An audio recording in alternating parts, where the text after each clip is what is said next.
This episode is sponsored by JDAQA Software Testing, your scalable solution for manual, automated, security, and performance testing.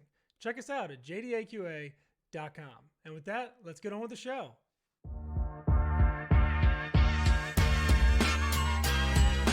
This is The First Customer, hosted by Jay Agner.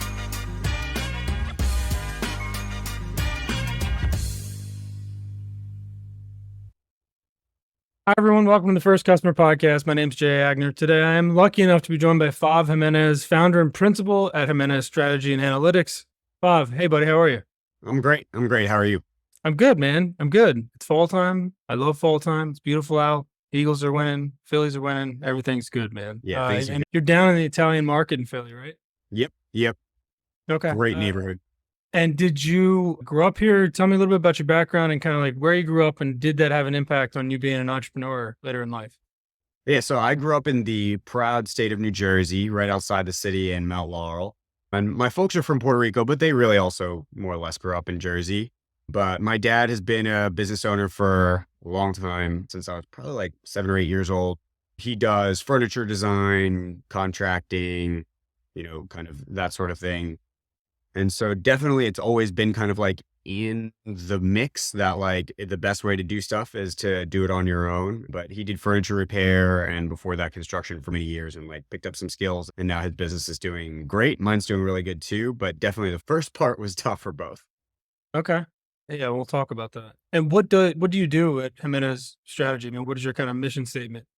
Yeah, so our organization sits at kind of the nexus of data science and ethnography, which is really studying people. And what we do is we help businesses, mostly nonprofits, largely schools and hospitals and other mission-driven organizations. And we can talk about why being mission-driven is important for the kind of work that we do. But we help mission-driven organizations basically tackle some of their trickiest problems, whether that be people issues or technology issues or process issues, using a method that blends data science and ethnography. And so you might come to us and say, we are having a really hard time recruiting teachers at our school. And we would say, all right, let's do like a really close look at the workflow of how folks join your organization. Or you might say, we are worried that our doctors are not spending enough time with their patients because they're doing other stuff. And then we would go and set up shop in your hospital or your clinic and actually do observations, time trials, look at, your underlying data. And kind of the main thing is that there's really very few problems that a rigorous data-driven approach can't solve. But we tend to do our best work for nonprofits, particularly schools and medical institutions. Yeah. And that still seems like a pretty broad applicable use case. So has that helped or hindered? Have you guys kind of had to continue to ratchet it down to kind of, serve a little more focused of a group? Or is that, can you kind of figure out who needs what help across those organizations?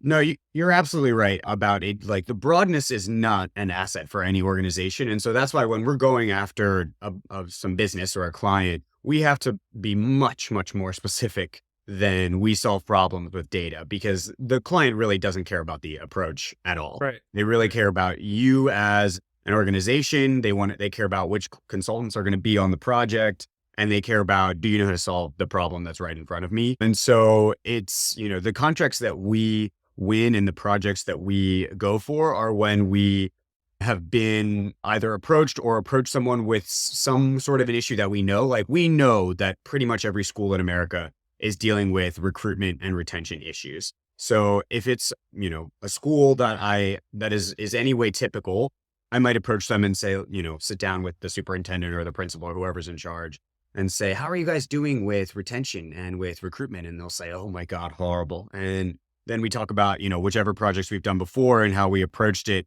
And then we get a little bit into the methodology, but really what they care about is, did they end up hiring more people at the end of your project? And so, that it's difficult to say like the business only does this. It would be like trying to ask a Deloitte or a McKinsey, what do you guys do? They would say, we solve problems. Right. Okay. That's fair. And is it kind of budget restricted in a lot of those places, like schools and I would assume nonprofits? Like, is it kind of a longer cycle to get paying contract from these companies or these organizations? Yeah, so definitely the lead time. I mean, lead times in every industry are always longer than you want for the most part. But Right. schools definitely have a cycle. And if you understand that cycle, which is that like there is a period when the school year first begins where no one will get back to you. And it's honestly kind of rude to reach out to anyone at a school in the first 3 or 4 weeks. But there is the kind of like period right after winter break, which is true in most industries where people really have a lot of chutzpah behind them. They're really ready to like do something. And so if you tee up your project where you've like kind of scoped out a lot of good stuff over the summer when people have more bandwidth, you've given them time to think about it over that early part of the year, and then you are making some moves to get started in the new calendar year, like you can kind of work your setup into their decision-making flows. And then of course into their fiscal year. That definitely like bills need to get moved around all the time. Invoicing needs to get moved around a lot to accommodate the client.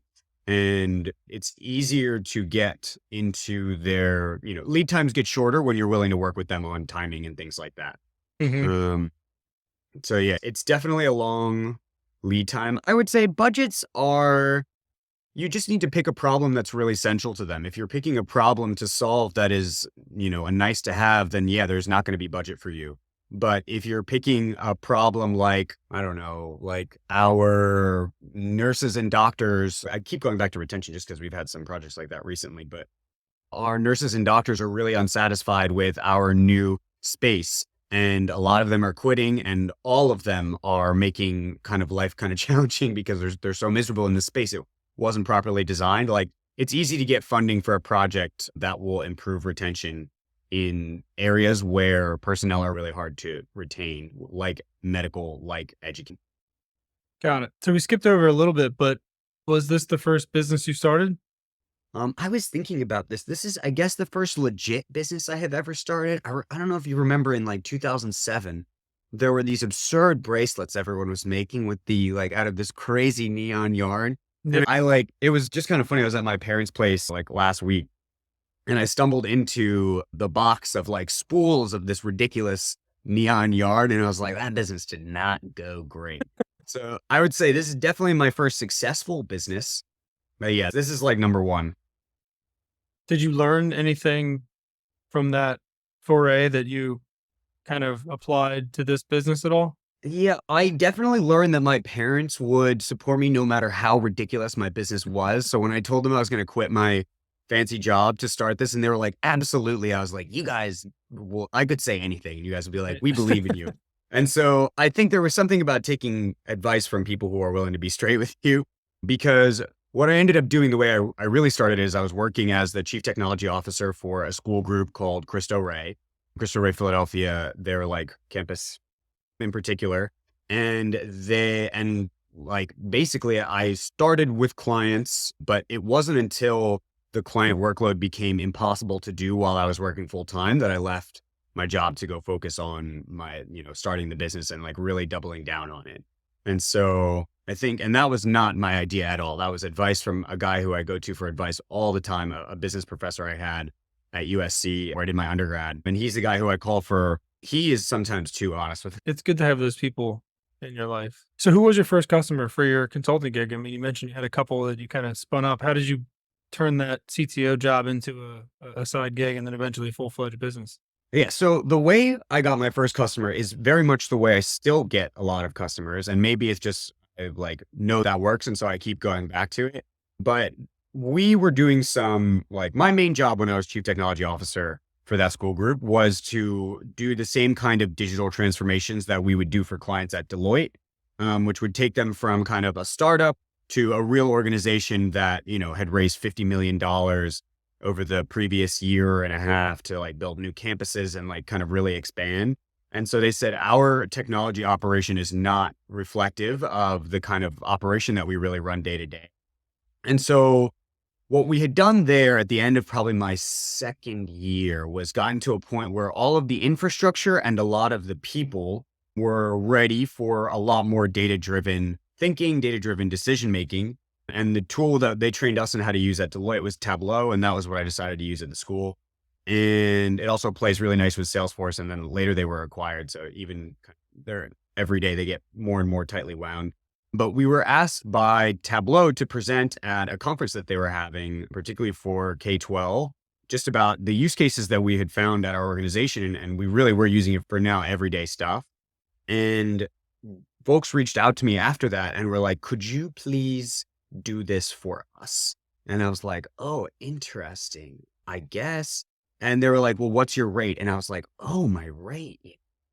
And I was like, let me get back to you. And like called a bunch of people, talked about it a lot. And I was like, this could be like a really cool way to like make some extra cash and to like really try new things. And that client was Oak Park River Forest, which is a school district, a really high performing school district in the Chicagoland area. And they basically were like, we want a dashboard. And I was like, okay, what for? And they were like, well, we're not totally sure, but we know we need them. And I was like, well, why don't we take a step back and just talk about like, what does like what should data in the abstract do for your organization? I was like, let's actually just do a project where we think and talk about kind of like the main challenges you guys have as a school district, the kind of main vision, maybe a couple of the big initiatives that you're doing that might be good for a pilot. And so we started off with like a small project that just did that. That was really a pure strategy project, the same kind you would do at a Deloitte before you did a big implementation project, just to make sure that the implementation phase is doing what is implementing the right thing. And so my second project was the much bigger implementation project. And so after kind of like that strategy project was easy to do on the side because it was like a lot of visioning sessions and not as much statistics. But the next project was a much heavier implementation that like between them, another school district that had heard about me through them, that was the first time I needed to hire someone, was for a really big data warehouse project for another school district in that area. But between those two projects and then other stuff started to pick up, I was like, I think this might be a business now. I probably should leave. But it was hard to leave the organization I was at for a lot of reasons. But yeah, I might have lost track of what your question was. How did I come No, up it's like this? fine. You answered a lot of things that I didn't even ask, which was great because I probably would have asked them anyway. How did you go about hiring your first person? How'd you find them? How'd you hire them? How'd you deal with that process? Well, I did it the same way. I've said Deloitte a lot of times now, but I did it the same way we did it at Deloitte, which is I got on the phone and I called a bunch of people until someone gave me a name that worked out. I think that's how, for now I have a lot more years of experience than I did then, but I think that's how pretty much every job gets filled is you call up some folks. If you really need someone great and you're not, at the scale that we were at, which was I needed one person who was really a full stack developer and a decent kind of data analyst in the group. And I ended up finding him through a friend who went to Penn. And she said, this guy's really great. This is his portfolio of work. And he turned out to be awesome. And we've worked on a lot of projects now since then. His name is Shri, and he's like great full stack developer. Love it. So you mentioned it a little bit, but how do you keep your sales pipeline full today? Like, what do you go back to? What are new initiatives for you? Like, what are ways you're trying to get in a business? So I think the main way that so there's, I guess, two main lead sources. And the first is the one that like most consultancies, no matter what your size is, which is a guy who is facing a problem is talking to another guy who's had the same problem. And he says, and so that word of mouth is definitely the like top lead source for us and has kept us really busy because the school community, the academic community, and the healthcare community are both so tight. They're really collaborative industries. And so there's a lot more information sharing than there is in, the retail clothing industry. Mhm. And so word of mouth is really a powerful tool there. And when I talk to other consultancies, guys who have been running their firms and, bigger firms than mine, I'm like, how do you get your business? And they all say direct marketing has never, and, the clicking and ads and like, yeah, you need to have a decent website to keep the ball rolling. But the way you really get your leads is through your past customers. And so that's definitely the big lead source. I would say the second, which is a close second, is continuing to be a presence at events and at like conferences where you're presenting your work, not showing up and running a booth. But we just got the green light to present at it's like a consortium of independent schools in the Delaware Valley area. think it's called the Association of Delaware Valley Independent Schools.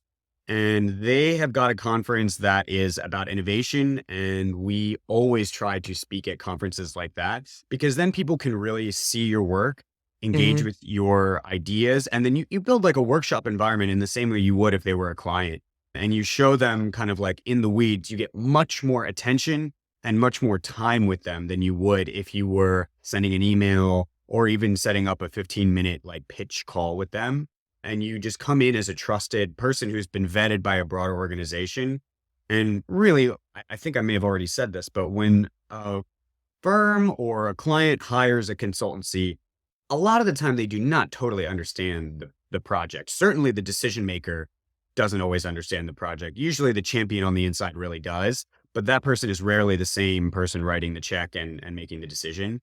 And so they're not buying a project really. They're buying you and your team. And so when they believe that you and your team are competent and capable and that your method is rigorous, they are much more comfortable hiring you without feeling completely certain that they know exactly every step that you're going to do to get them the answer that they need. Right.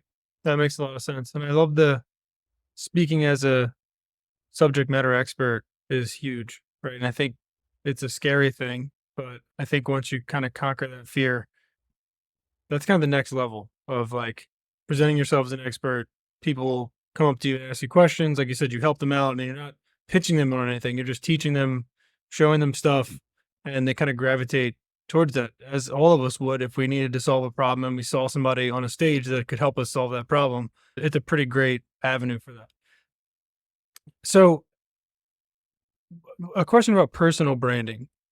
Um, do you put much stock in that? How much of, attention and time do you put into kind of building, promoting your own personal brand out there, on LinkedIn or social media or whatever it is versus, you're just heads down in the business and you're growing. And I think, as your business gets bigger and the brand gets bigger, kind of there's a inflection point where like you switch from personal branding to more corporate, business branding. But where are you at in that journey? Do you work on that at all? Do you worry about it? Do you promote yourself? Do Mhm. you kind of get out there? What are your thoughts on that?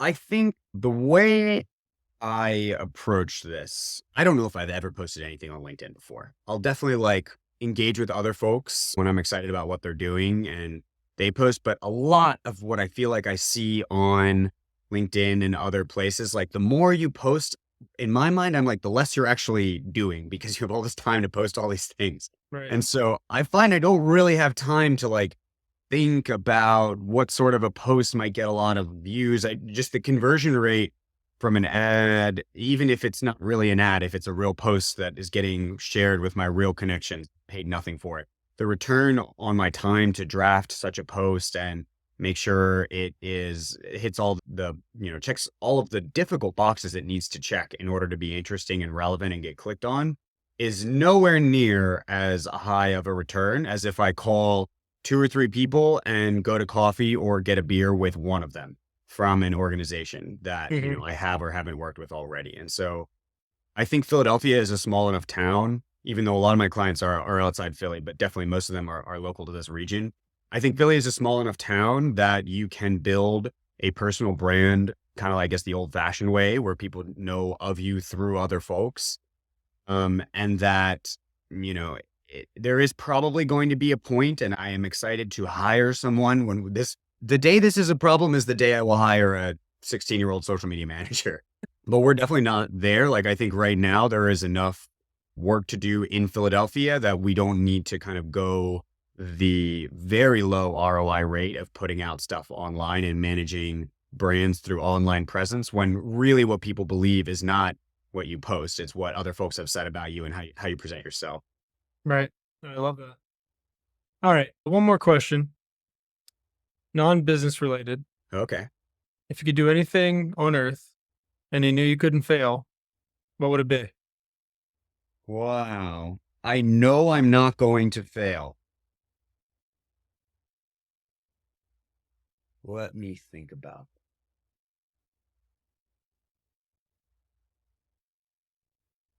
You can tell I haven't been in like a job interview in a while. 'Cause That's, yeah, that's a very like Google interview type This is like, question, yeah, but yeah.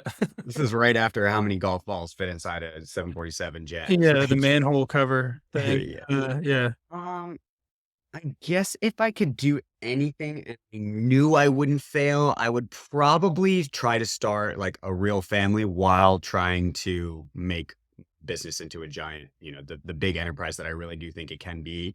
Mhm. Um, I think that like the method we use is not a method I see a lot of folks using. Like we are definitely more data science and more as well as ethnographic. And like to bring a new method to market or a method that combines other stuff to market takes my undivided attention. And as much as I would like to like do the family thing, I do not feel I feel like I must pick one right now. But if I knew I could do both, and I guess that failure means I'm happy while I'm doing it and the kid turns out all right, I Right. I probably would try to start family while starting this business. Alright. That's a new one. I like that. That's a fair answer. Alright. Well, Fav, you're awesome. Where can people find out more about you? Not much about you on LinkedIn, obviously, because you don't post there, but where can people find you and your consulting group, to talk more about if you can solve their problem with data? So they can definitely email me. They can check out our website, which all our contact information is on there, which is jimenezstrategy.com, which is JIMENEZ strategy.com. Reach out to us. Some of our work is posted on there and we do work nationwide. Just, here's kind of something that didn't come up was a client flew me to Las Vegas 2 weeks ago. This actually is on LinkedIn. Client flew me to Las Vegas 2 weeks ago to attend the funeral directors convention. To do like research, they do a lot of reselling through the funeral directors convention. Mm. And my point here is that, we go all over the place. We've been to Chicago to help schools in that area. As you now know, we've been to Vegas to do research and work over there. Definitely, like most of our clients are in Philly, but we are online and like everybody know, we can do work from anywhere. Okay. Cool, man. Well, I wish you the best of luck, brother. Enjoy the rest of your week, and thanks for being on. It was good talking to you, Fav. Yeah. Thanks for the time, Jay. It was great talking to you. See you, brother.